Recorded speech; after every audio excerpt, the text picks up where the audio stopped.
You might be. So wherever you may be in the world, we will be starting in a couple of minutes. Like we can see attendees starting to join, but thank you so much for your participation today. We will start in a couple of minutes time. So if you haven't yet grabbed a coffee or a cup of tea or something, go grab one quickly now, and we'll start in a couple of minutes.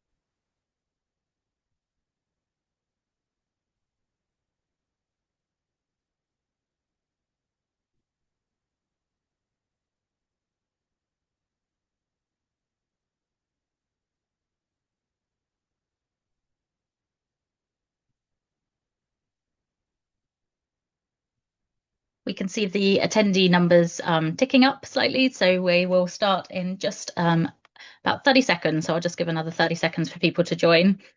And then we'll start off with introductions ahead of going into a short presentation and some panel discussion.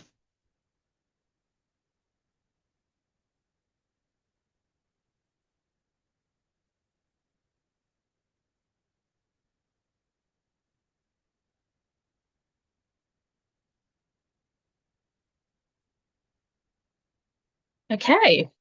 I want to make sure we've got enough time to go through everything. So we will, I think, kick off now. We'll just start off with introductions. Firstly, thank you all for joining us, whether you're listening and seeing us live or those that may listen to this later as part of the recording.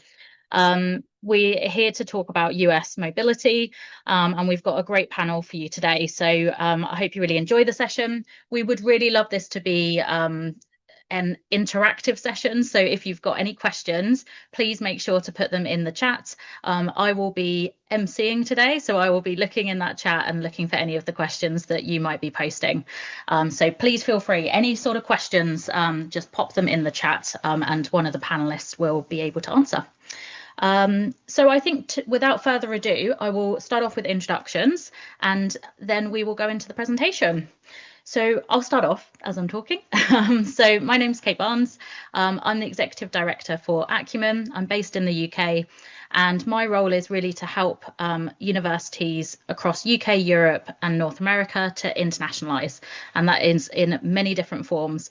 But in particular for this session today, we'll be talking about North America mobility, and that's one of the areas of focus for my remit. I'm going to pass over to Katie, who is also part of the Acumen team. So Katie, over to you. Thanks, Kate. Hi, everyone. I am Katie Landry. I'm a Director of Partner Success here at Acumen. I'm based in the States alongside Michaela and Tomoka, who I will pass it to next to their intros.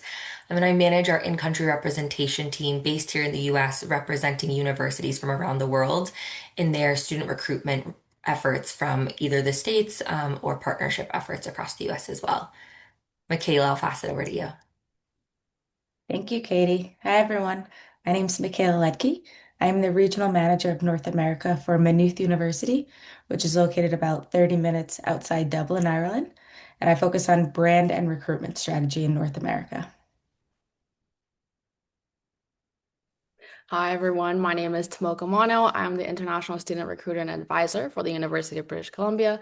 I'm also based in the States as well, and I focus on undergraduate recruitment in the US. And then I'll pass it over to Andrew.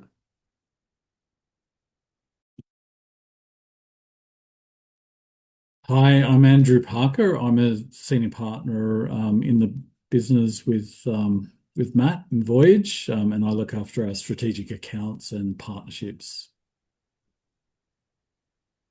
Matt. Yep, sorry. So Matthew Donlan, CEO, Voyage, based in Singapore. Been based here for about 7 years now. Where we have the Social Source, which is our contribution to the report today. Social Source tracks and analyzes over 190 source countries to understand what international students are talking about on a global scale. Kate, I'll hand it back over to you. Yeah, brilliant. Thank you, Matt. And thank you, panelists. As you can hear, we're covering quite a large section of the world in regards to where we're all located. So some it's extremely early in the morning, and for others it's late in the evening. So thank you very much for joining us today. And as Matt has already introduced, we've released a report which is completely free to download. I'll share the link in the chat as well for those that haven't maybe downloaded it yet. It's, I hope, a great read, and it gives a lot of insights in regards to US student mobility. We'll be going through a presentation now, which picks out some of those highlights in regards to student mobility, and also in particular the student sentiment. And so Voyage and the team there have really been looking at different social sources to be able to understand what student sentiment is like in the US and how that might have changed over time. So a few just kind of pieces that I wanted to share is really around why now? Why is US mobility and outbound mobility shifting? What is happening? What are we seeing and hearing?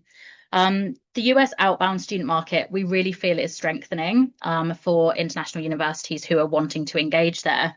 I'll share a few statistics with you, but there's a lot more in the report as well that you can see. So 76% of US college students, according to IIE, hoped or planned to study abroad in 2025. So that was a 73% increase on the previous year. So you can really see that it's not only what we can see in numbers and figures of students enrolling, it's also in regards to the number of students who are even planning or thinking about studying overseas. The US sends 400,000 students abroad each year. That statistic has come from IIE, and that is ever increasing year on year, we're seeing. So full degree international demand is really accelerating. And just to share a few of those data points, for the UK, for those of you on the call from the UK, looking at the UCAS data last year, there was a 14% increase in US applications to the UK, and that really did translate into enrolments. So often you might see that peak and increase in applications, but not necessarily translating into enrolments. However, speaking to many of our university partners who work with us, they are really starting to see that translate into enrolments and students arriving on campus. For Ireland, I'm sure Michaela will be able to share some more insights on this, but according to data from the Irish higher education sector, they saw a 63% year-on-year growth. And that is ever increasing, and it's one of the top markets or top destinations from students to come from to study in Ireland. So it's great. We're going to hear from Michaela and her insights on what she's seeing and hearing on the ground. And as Tomoka's here, representing Canada, I think what's great is we've also seen a lot of interest and shift from students from the US who are looking to study in Canada as well. Other countries outside of those that are represented on the call today, we're seeing growth across Australia and New Zealand as well as many other European countries. So students are really looking at different destinations to study. Now, it's not necessarily a domestic recruitment landscape in the same way that it's been in the past. And there's some data shared in the report that goes into a lot more detail around that. So why is the shift happening? That we've kind of picked out three key themes in the report, and they really tie into cost pressure as being one reason why students are looking to study overseas, the appeal of a shorter degree and a much more focused degree, so not necessarily a general education perspective anymore that they're looking for. And importantly, safety, well-being and quality of life is extremely important to students these days. To understand a little bit more on the student sentiment, I'm going to pass over to Matt and to Andrew to be able to share some of the insights that they found through the social source.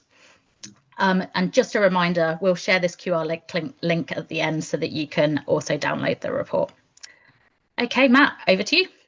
Thank you, Kate. Appreciate it. Yeah, so I think what I would like to focus on just over the next few minutes is not what the data shows, but what it reveals about how students are making decisions today, right? So really important to emphasize, we're comparing student conversations across two periods. So from September 2024 to September 2025 with a very clear pre and post-election split. And so this allows us to understand why students begin looking overseas, when those decisions really start to accelerate, and how those priorities shift under pressure. So the one central question that we're asking when we set up the data capture under the social source is, what do student voices reveal about why, when, and where students choose to study abroad during a period of uncertainty? Now, let's start with the volume. Particularly in this case, the scale of change here really matters, right? And so following the election cycle, the student voice conversation nearly doubled, so 99% increase in the average weekly mentions, which is incredibly high.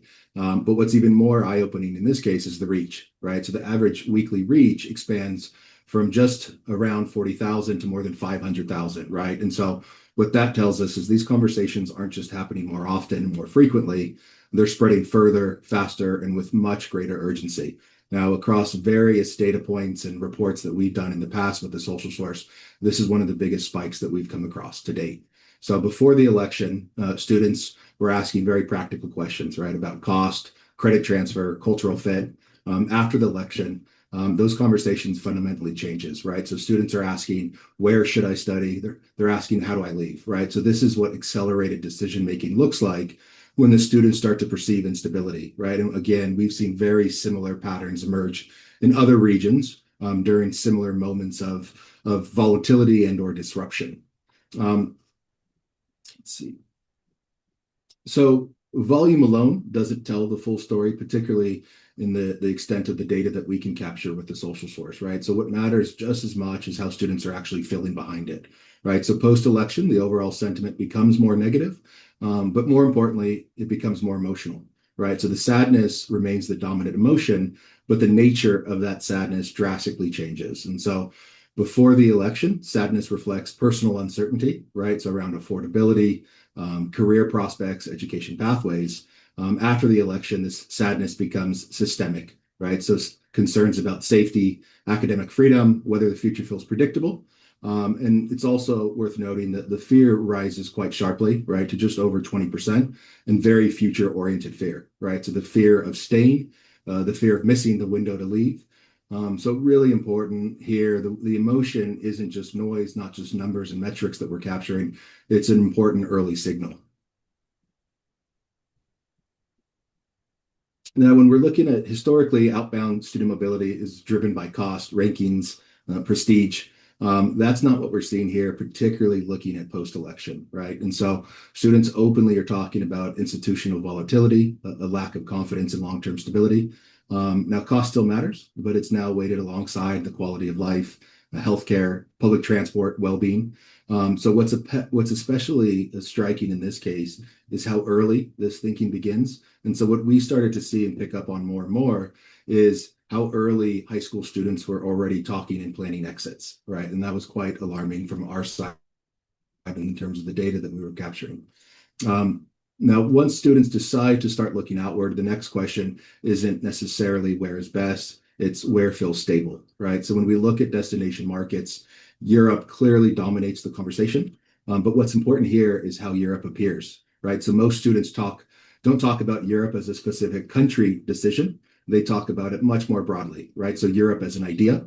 That tells us something quite important. So this isn't deep destination evaluation quite yet. It's conceptual familiarity. So when countries are named, we see Germany lead by a wide margin, followed by France, Ireland, Netherlands. And so Europe's visibility is really driven by the proximity, the familiarity, and the perceived safety, particularly post-election. Now, this is where it becomes quite nuanced, right? What we're seeing very clearly is that different destinations win for different reasons. No destination wins on everything. What Europe mentions are around values, academic freedom, institutional trust, rather than that brand level optimization. Canada follows Europe in volume. It's driven by proximity, affordability, predictability. Students really frame Canada as that safe bet, right? So it's that lower perceived risk, less cultural adjustment than Europe. Australia appears much less frequently in the data, but when it does, the sentiment is consistently and strongly quite positive. So the students openly talk about the safety, the belonging, the community, long-term pathways. So it's not just study, it's the way of life. So lower volume pertaining to Australia does not necessarily correlate to lower interest. I think that's really the key insight here. So really students aren't comparing every option. They narrow very quickly to what feels safe enough. And then they're looking for that stability, the safety, and really the credible futures as well. So we've talked about what the students are feeling, how that's shaping their decisions. Andrew, I'll hand it over to you to just take us into what this means going forward. Thank you, Matt. So look, I think the key takeaway that I want everybody to think about here is what we've observed is a structural shift. This is not a short-term change, but there's a real structural shift in the way that outbound mobility is being increasingly triggered by these domestic push factors rather than anything which destinations are doing per se to attract students. As Matt said, political climate, institutional uncertainties, and long-term considerations around quality of life are the key drivers today, much more so than traditional drivers of cost rankings and prestige. So we've got three key takeaways or observations from the survey work that we've done. The first one is that students are making decisions much more early, much quicker, and very heavily influenced by emotion. Post-election data that Matt showed, we saw a very rapid increase in conversations and a significant change in the degree that emotion played a role in decision making. So those emotions of fear, sadness, and urgency were very pronounced in the student voice. So strategically, I think what decision makers need to think about here is these decision windows are compressing, and sentiment volatility is increasing significantly. The second takeaway, perception of stability is outranking the detail of policy. So in all of the destinations, students are rarely really understanding or truly understanding the detail of policy, but they are making decisions based on peer interpretations, anecdotal experience, and visible social and political signals. So this means that stability is not being is being interpreted socially. It's not being interpreted based on communications of the technicalities of policy. The third thing here is that pull factors are converging across destinations. So despite the differences in geography, there are some common themes around safety, personal freedoms, affordability, credible post-study work options or migration options, and cultural openness and a sense of belonging for the students. So all of these things speak to trust. And I think, as we all know, trust is a very hard thing to measure. It takes a long time to build, but you can lose it in a heartbeat. So what this means for education stakeholders, I think student sentiment is a forward indicator for you. US outbound data in the report illustrates this point. The student sentiment has shifted before the behaviour has become visible in traditional data that we look at in terms of enrolments and visa applications.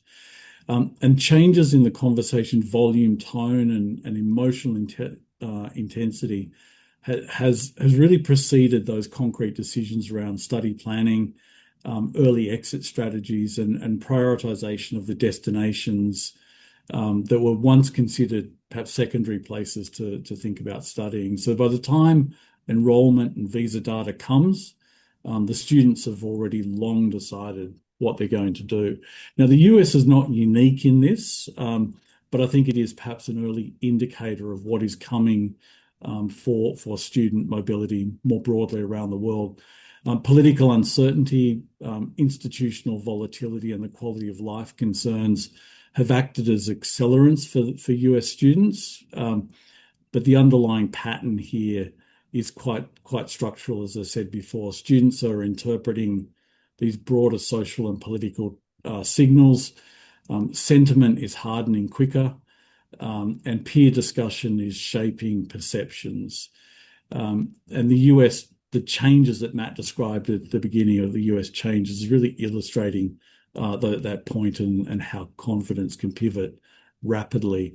making a really big difference for anybody that's recruiting students in the environment, which is increasingly defined by this volatility. Your reputation is very fragile. Policy intent can be easily misunderstood or misinterpreted. And there are gaps between perception, which can widen quite rapidly as well. And student sentiment, as I said before, is acting as an early warning signal. And so for policymakers, for student recruitment, understanding these signals, gives you the opportunity to respond in a deliberate fashion rather than being forced to react defensively. Brilliant. Thank you so much, Matt and Andrew, for sharing those insights. We are going to delve into some questions, but I think we've made a message in the chat, but please make sure that you're putting any questions in the chat as well. We'll definitely want to go through any that the audience has today. But we've got quite a range of experience on the call and in this webinar. So I really am excited to get into some of the questions that we've prepared.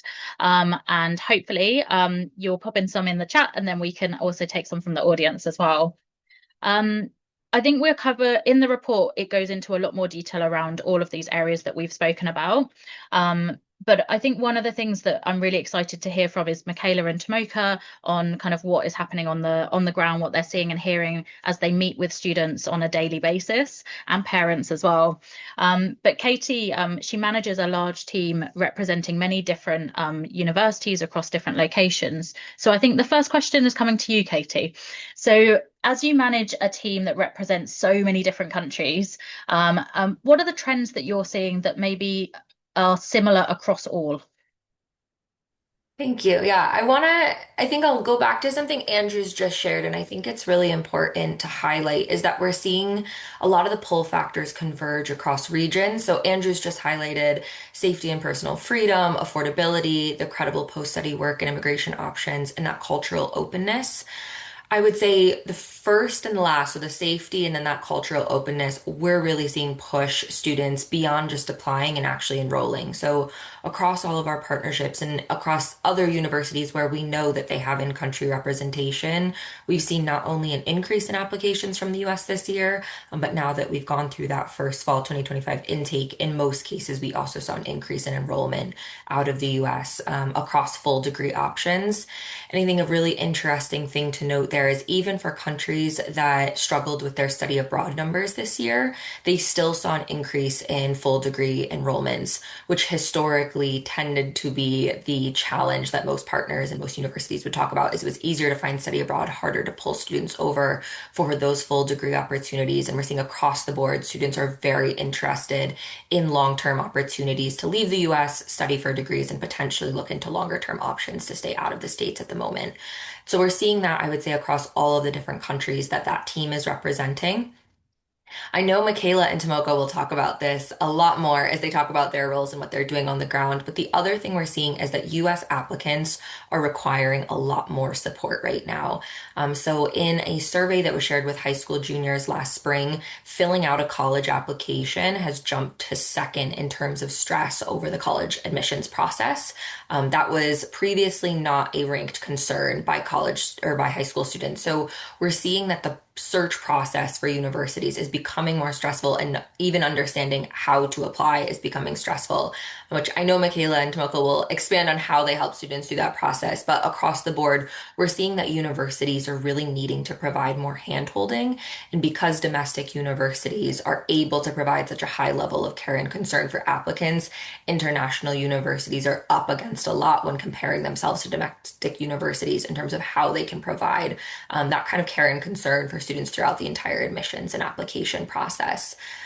We've heard safety mentioned multiple times already in just the presentation, and I'm sure that's a theme that will continue to arise as we answer your questions and the panel questions today.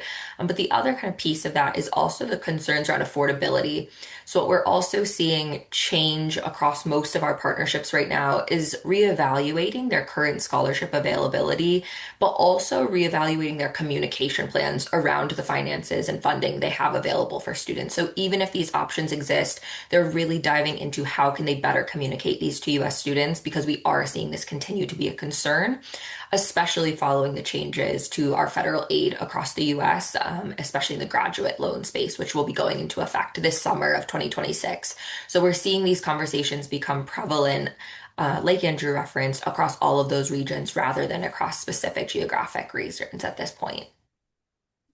Thanks, Katie, for sharing your insights. And just in case for anyone listening, they're not aware of the federal age changes, are you able to give a little brief summary of that for us? Of course. So we had a bill be approved federally this past summer, so in July of 2025, that will go into effect July 2026, where the Grad Loan Plus program has been eliminated and graduate loans have now been capped at 100,000 for a lifetime. And so there are a lot of concerns from US students right now about how they're going to afford a US master's or graduate degree, because in many cases they still require quite a large sum to make up the difference in cost where that loan is capped now versus the actual out-of-pocket costs for graduate degrees across the states.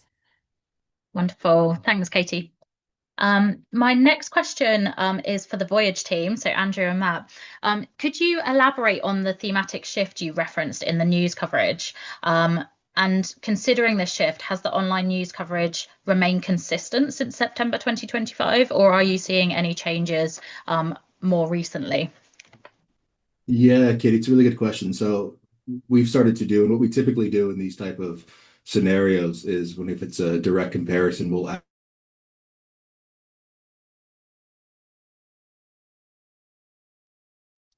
call wouldn't. is I was going to say it wouldn't be a webinar without a slight technical hitch. We just lost you for a second there, Matt. So if you wouldn't mind starting did again, that you? would be yeah. I said something absolutely brilliant as well. Yeah, look, so what we do is we call we'll treat this as really a third time period, right? And so what we've continued to the monitoring, right? And so all the way up until the end of Q4 of last year, right? And so what we've seen is the news coverage, similar to the social coverage as well, has fallen when you're comparing post-election to Q4.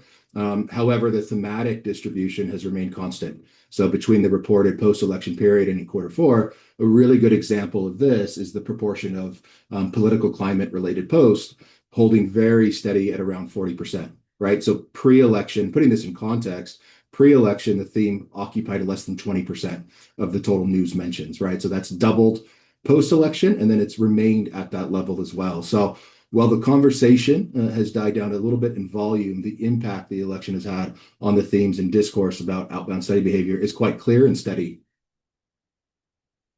That's great. Thanks, Matt. And have you seen any changes in the kind of on trends online, particularly over the last few months? So a lot of the report is up until kind of the autumn of 2025. But what sort of shifts have you seen in regards to the full picture, in regards to student sentiment? Yeah, so similar to the news. And again, if we're looking at this from the weekly mentions, right? So that's the first thing that we'll look at when we're adding on another time period, right? And so there is much lower figures in the comparing from the post-election period to, again, calling it Q4. Now this still, in terms of volume per weekly mention, still is about 20% higher than pre-election period, right? And so well, the hype train, so to speak, of leaving the US has died down a little bit. The increase in expressions of outbound intent has remained steady, and I think it's here to stay. The other point that I will mention is that we have observed an increase in the frequency of existing international students in the US expressing outbound intent as well. And that's something that's been picked up as well in this last period in Q4 as well, Kate. Brilliant. Thanks, Matt. And I think what might be helpful as well for those listening in, particularly for marketing teams, is as you kind of are listening and seeing what's happening across many different social channels, do you have any kind of tips or advice for universities, particularly for marketing and around digital, where you're seeing the kind of the most references to outbound mobility? Are there certain platforms where you're seeing more references to and the more chatter online than others? Yeah, again, it's a really good question, Kate. And so what we typically see, now this is very broad terms, right, is if you're looking at just the main handful of global social platforms, typically Reddit is used for that curiosity, right, of going for questions Now Instagram, and so at Voyage with the social source is a really good example of this. Is we have a voice filter type, right? And so we can distinguish a prospective student to a current student, right? And so prospective students really primarily use Reddit in the case of asking questions and engaging. Now, current students for the way of life, et cetera, will really primarily use Instagram. So that's a really good example of that. Now, when you're looking at other source countries, there's a lot of local forums and blogs that are widely used as well. But for the main global handful of social platforms, Reddit and Instagram for Voyage are the two leading platforms with Twitter. Wonderful. Thank you. My next question, I think, Andrew, is for you. So governments often rely on enrolment and visa data, which lags intent. So how important is it for policymakers to incorporate real-time sentiment signals into education and migration planning? Yeah, it's super important. I mean, this social monitoring, I'm a little biased, but it is a really good tool for policymakers. We know that enrollments are a very blunt instrument. They often lag, 2 years, sometimes more, and it really tells you, what has happened. But it doesn't really offer much insight into why things have happened, and that's what the social source can do is offer much more insight into why you're seeing enrollments or you will see enrollments change.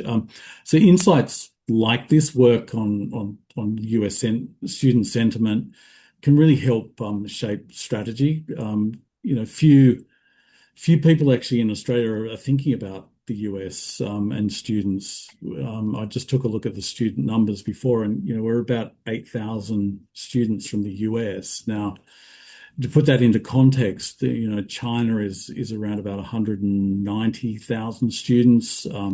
India is 140,000, and Nepal is around the sort of 60, 70,000 student mark. So they're our top three source markets. So the US is only 8,000 students in that context is actually relatively low, and it was a little bit of a surprise to me. It's number 20 on our sources of students. Now, so what these insights offer is actionable insights rather than the traditional policy running to catch up with reality. So I think this new social monitoring is going to become really important to decision making in the future, particularly given the way now that students, and I talked a little bit about that in the presentation, the way students make decisions from social media, from friend groups, from trusted communities, influencers.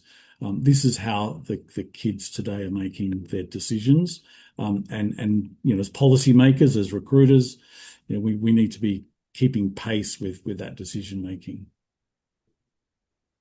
Thanks, Andrew. And just a follow-up question, from your experience of working with governments, how should destinations maybe respond when perception moves faster than policy clarification?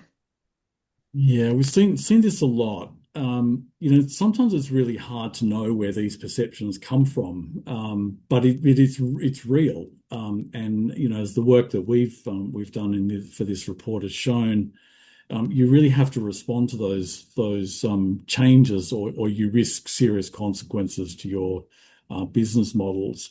As I've sort of alluded to and touched on before, consumer behavior is changing as well, especially the generation that we're dealing with now, and so the way that they make those decisions is very different.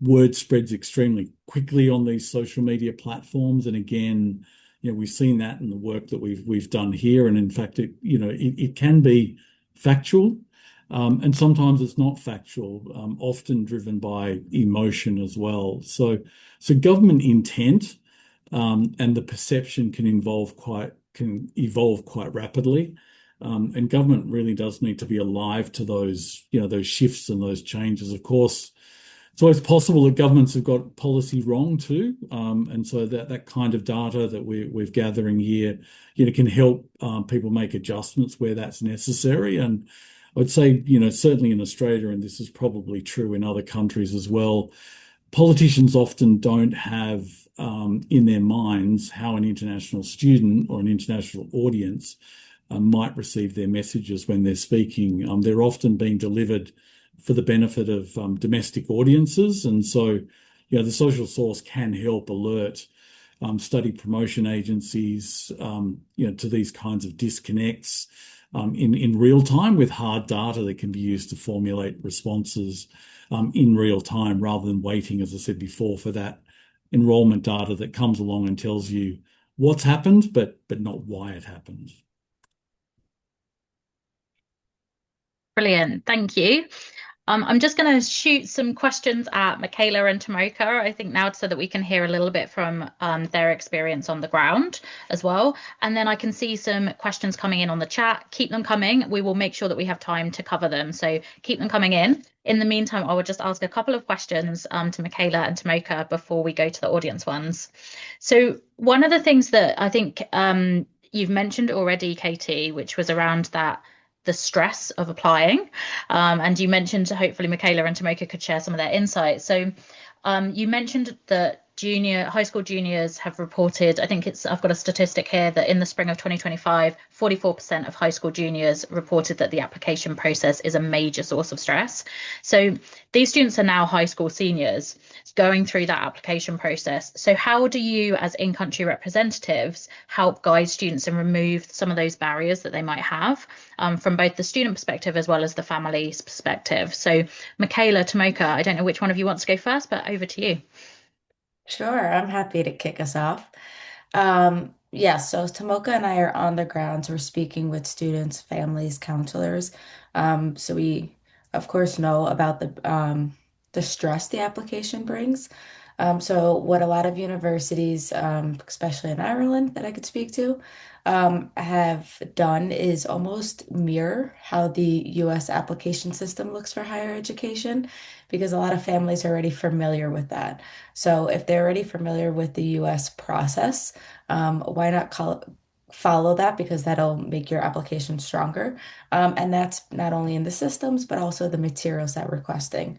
So in 2020, around COVID, a lot of US institutions kind of stepped away from test requirements of either an ACT or an SAT. Optional, and a lot of universities are now following that too, because when a student comes up to us, that's typically one of my first questions is a test required, and what's the score minimum? It's also waiving the application fee, right? Because we know obviously finances is a big struggle for many. So waiving that, even if it's for a given period, just shows a sense of it shows that it's welcoming. It shows that you really want the students and that you're trying to meet them where you can. In terms of systems in Ireland, I'll speak specifically. So I'm based in the Republic and we use the Common App. So that's very familiar to US families already. Not every institution uses it. If they don't use it, it's a direct apply, which actually gives you that one-on-one with an in-country rep or the global office anyways. And then our neighbors up north, like Queens, Belfast, they use the UCAS system, which of course that's not familiar to US students, but because you can apply to several universities using the system, once you learn it once, it's a little easier. And there's plenty of webinars to understand how to actually use the UCAS system. Tamoka, do you want to add? Yeah, definitely. Very much agree with that. Kind of going similar to that is being able to understand the similarities and differences when it comes to applying. When it comes to Canada, our application systems are pretty similar to the Common App. It's just that whenever you're looking at specific universities, whether it's just within one province or across all provinces, they're going to look a little bit different. You're going to have to kind of do a little bit more searching of where you can find the application, but typically you'll find it right on the website. They'll tell you whether it's a more province-specific website or if it's more just a regular direct application through the university. And so being able to share that information with students and families, being able to compare what it looks like, what you're used to in the US and how that can compare to Canada, how we review the applications. We're very transparent as well. So I think the transparency has been helping students and families kind of gain that trust with each other, and also just building that relationship together as well. And then similar to that, being able able to meet with families, whether that's virtually or in person, when I'm on the road, visiting schools, doing events, things like that, being able to also open up the opportunity to be able to meet with me one-on-one. I think being able to build that relationship one-on-one has also been helpful for families and kind of being able to ease through that process. Other things is that I feel like parents don't really get that much attention as well. So because of that, we have also been hosting more parent related webinars and panels, things like that, so that parents are also being able to hear from other current parents who have students at that university as well. So we've been doing that at UVC and for our events as well. So kind of mixing it up so that it's an audience for everyone, being able to understand from both perspectives as well, has been another thing that we've been kind of increasing in our recruitment activities. Wonderful. Thank you both for sharing those insights. And I think this links to an audience question quite well, because you've shared there a number of insights from your perspective of what things kind of help support that student experience in regards to the application process. And some of them were not necessary to have somebody in country, although you both are in country, and it's great that you're there because you help to support the students. But there were a number of different things that you referenced there that universities could implement if they're unable to afford the cost of having somebody based on the ground. So the question from the audience is, for a university that maybe cannot potentially afford that in-country representative, what recommendations do you have to remain competitive? So you've mentioned a few there, but I wondered if either of you or Katie have any suggestions around what a university might be able to do if they're unable to at the moment justifies having someone based on the ground. Sure, I'll add. My team alone, there's two of us, right? And so we can't be everywhere all the time, anyways. But I think one of the biggest things that you can do is establish relationships with high school counselors, and maybe they're independent as well, um, because they're essentially who the families trust most. They're committing to them, often just paying them a service. If they're independent, to be able to help them with the application process and make sure that they're choosing the right institution for them. And you can establish that partnership from anywhere. Maybe it's newsletters that you do, maybe it's personal emails that you send out to them. High school counselors have a lot of information to retain, so making sure that you're on top of their inbox, staying familiar with them. They want that personal connection as well. If you do find yourself in the States and you find yourself in their region, sometimes just grabbing a cup of coffee is really nice with them because, again, it shows that you want to be there to help them. And then it also shows the families too how much you're committed. But then on the other hand, you can always host webinars. I sat on one yesterday, kind of learning about how to connect with students from afar. And there's many different avenues, but you can host a webinar in the time zone of the time where you're looking. Maybe it's California, maybe it's New York, Chicago. And we get a little tired. We find students get a little tired sometimes of webinars, but as long as you make it engaging and you're addressing the questions that they want, they will turn up. Mm. Thanks, Michaela. Katie, Tomoka, anything else to add?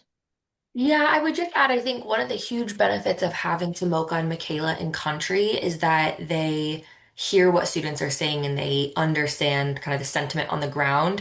And so if there isn't somebody in country, having a dedicated resource on campus that's staying up to date with what's happening in the US, because it helps deepen those conversations that you're having with prospective students, with prospective families, and understanding what those cultural differences may be to speak to them more authentically. And so I think it really matters to have someone on the ground dedicated as a US resource or someone on campus dedicated as a US resource to understand what's happening to best respond quickly to those changes. Thanks, Katie. And I think that links really nicely with the kind of work that Matt and Andrew do in regards to that student sentiment piece. So if you're unable to have someone on the ground to be able to utilize tools and materials that are maybe from other providers that can help with some of that as well. Okay, we've got quite a few more questions coming in, so I'm going to go straight to audience ones. We've got some prepared, but I'll fleet between.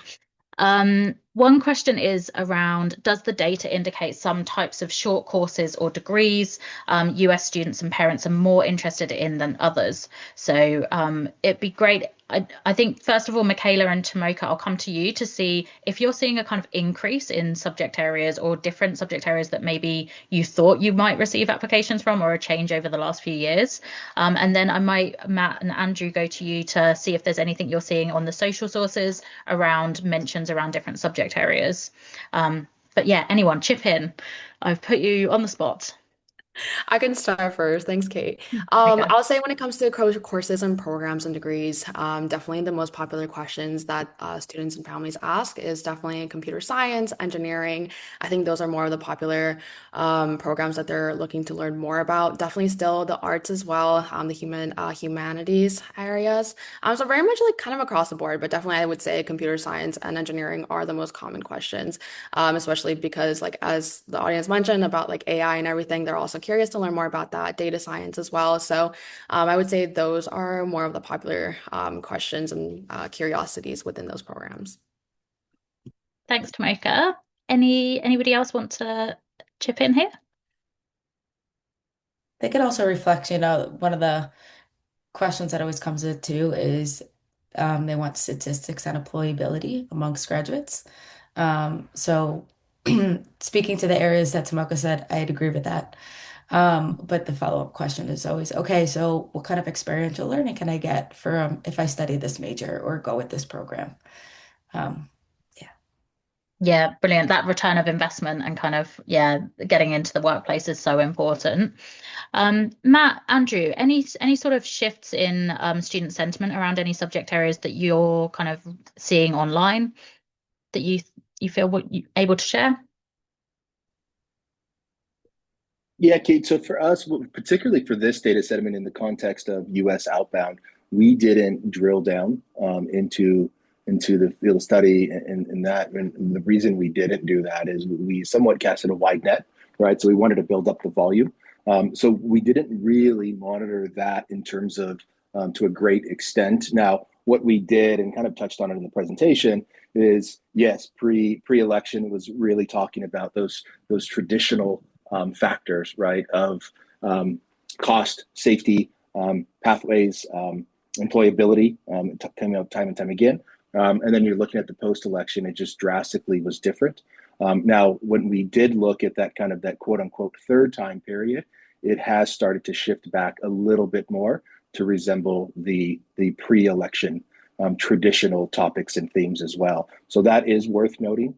Now, what we intend to do, because we have found this data to be so fascinating for us, is we're gonna continue to monitor this, and we're gonna see, right, and just see where this continues to go over the coming months.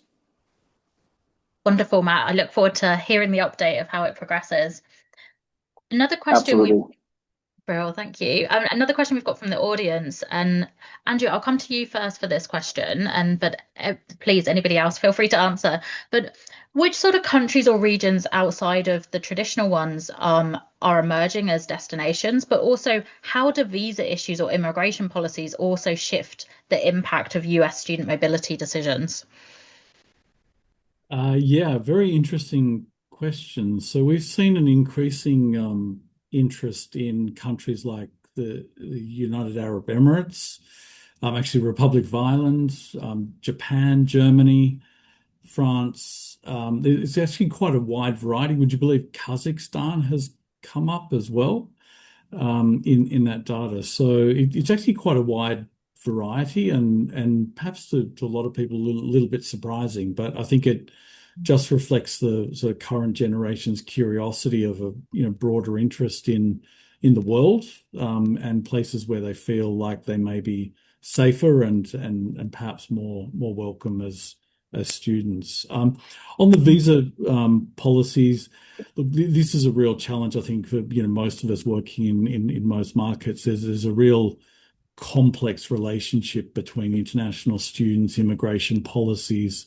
Certainly in Australia, there's an enormous debate around cost of living, cost of housing, and the role that immigration plays in driving those costs. What governments can be doing about it. And unfortunately, and I think this is probably true in other countries as well, there's been a bit of a muddling of the debate around that sort of cost of living and immigration policies and the role that international students have in that process as well.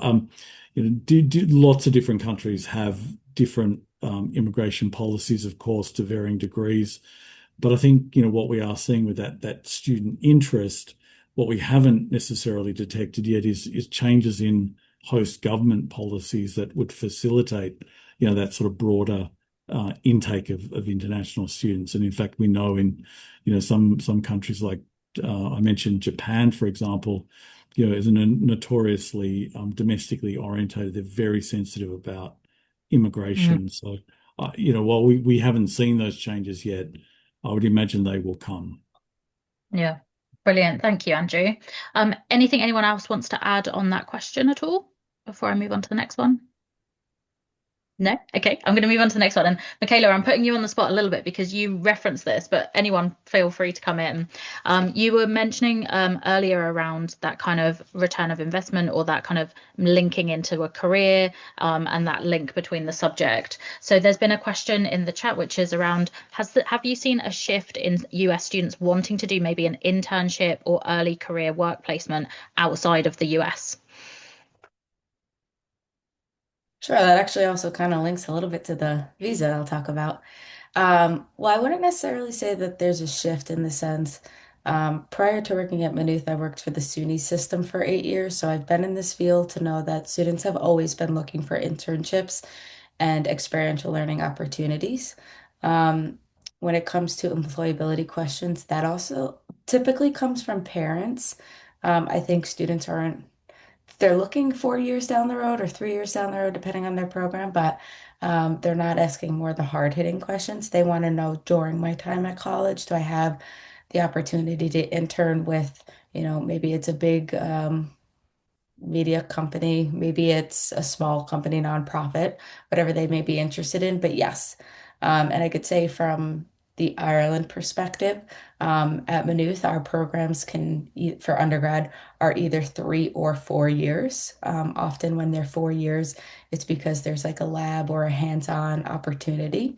And that is really attractive to students because they want to make sure that not only are they learning the academic book stuff, but they're also getting that hands-on opportunity because essentially when they graduate and they apply for jobs, they're almost in the same position as everybody else that was in their class. So how are they going to stand out? What is their resume going to look like? Um, Many of the universities will establish partnerships with like the career office in with local organizations to set that internship up because that will increase their employability. For Ireland specifically, kind of going back to that visa question. So for US passport holders, they don't need a visa to study in Ireland. They get what's called a permit, but that's after they arrive, so they don't need anything before. So I can't speak on having any struggle with that because it's not really a barrier for us. But what students really enjoy is if they're doing an undergraduate, they can remain in country a year for 12 months after their program. So if they are looking to stay in country, further and maybe look for a job opportunity, it's essentially a pathway for them. If we're looking at master students, it's 24 months that they can remain in country. And often students will have those conversations from the very beginning where they say, my long-term goal is, to live in Ireland for a shorter period of time and I want to get a job there. And I have that discussion. Well, your pathway could be earning a bachelor's or a master's. Brilliant. Thanks, Michaela. That's super helpful insight. I'm going to ask a question for Katie, Tomoka, and Michaela, which is more around where is it? What sort of changes are you seeing at the moment? So there's a lot of noise, I would say, around US outbound mobility. So what are the biggest changes that you're seeing universities make to maybe their US recruitment strategy for this upcoming September 2026 intake? I can jump in to kick us off, but Michaela and Toga, I know you'll have stuff to add. I would say one of the biggest changes we've seen over the last year is universities that have had a presence looking to expand their in-country teams. But beyond just expanding their teams on the ground, being very intentional about defining the roles and defining the responsibilities. And so we have multiple universities who partner with Acumen that have multi-person teams on the ground in the States, and no two of those teams function in the same way. And so I think universities being really specific about their long-term strategic vision for either US recruitment or US partnerships, and then building out teams that match and have the skill sets to best support that strategic vision is where we see a lot of universities kind of building on the success that they're already seeing. I am sure, and I think it was Michaela that already referenced this, but also seeing universities review their admissions processes and also their US specific web pages.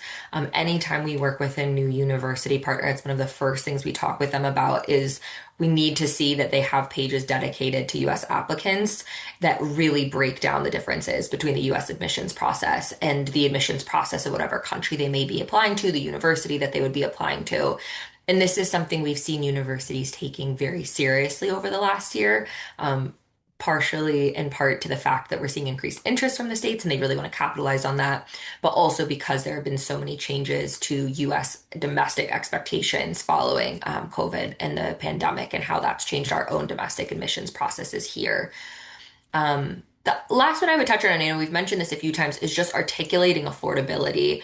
We have partners that do this incredibly well, where they don't just break down tuition and they don't just break down tuition comparison, but they break down the full cost of living comparison. And I have a feeling I'll pass it to Michaela because Michaela, I think you have some really good examples of this one and how you break down kind of those costs.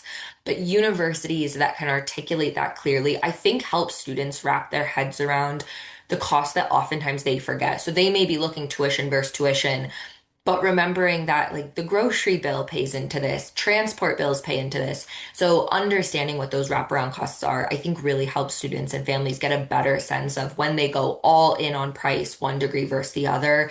And universities that are kind of hand holding through that comparison, I think are able to articulate their affordability much more effectively. Yeah, and I can add to that too. So I recently hosted a webinar for an Irish networking community based out in Oregon, and their question was more focused on finances. And so what we did is basically broke it down. So we compared Oregon State University to the average cost of university in Ireland, and compared everything from tuition, housing, grocery, living expenses. Um, how long is your program too is going to be a big impact. So is it 3 years? Is it 4 years? If it's three, you're saving that year. So I know a lot of universities, not just in Ireland, but as Tomoka said, even in Canada, all of us were very transparent from the beginning, which I think the US doesn't do. The US has a lot of hidden fees, which is a big, struggle for families. It's so being transparent from the very beginning, saying this is the price, this is the cost per year of what you can expect to succeed over there, is very comforting for parents and students. And then similar to that, kind of putting it on top, when it comes to the Canadian process, when it comes to sending out admission offers, we usually like to take our time on it. It's not as quick as the US, or the US has like early admits and being able to send out offers a lot quicker.